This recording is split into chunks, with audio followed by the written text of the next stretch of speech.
Amerika Birləşmiş Ştatları və İsrailin fevralın 28-də başlatdığı hərbi əməliyyatlar səbəbindən İrandan ümumilikdə 1761 nəfər Azərbaycan sərhədi vasitəsilə təxliyə olunub.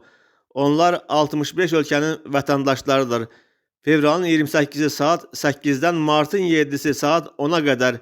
sərhədi 297 Azərbaycan vətəndaşı keçib. Bundan əlavə Çinin 487, Rusiyanın 282, Tacikistanın 173, Pakistanın 118, Omanın 57, İtaliyanın 44, İndoneziyanın 32, İspaniyanın 20, Səudiyyə Ərəbistanının 18, İranın 21, Fransanın 16,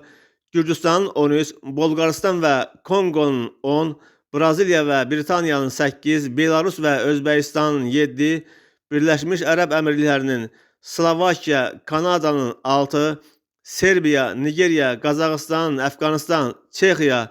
hərəsinin 5, Bəhreyn, İordaniya, İsveçrə, Şri-Lanka, Yaponiya, Ukrayna, Türkiyə, Macaristan, Belçika,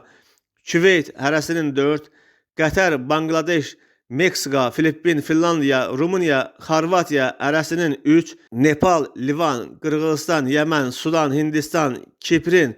hər birinin 2, Polşa, Avstraliya, Tunis, Argentina, Bosniya və Hersegovina, Latviya, Misir, Myanma, Maldiv adaları, Kuba, Cənubi Afrika Respublikası, İsveç, Almaniya, Vatikanın hərəsinin bir vətəndaşı İrandan Azərbaycan vasitəsilə təxliyə olunub.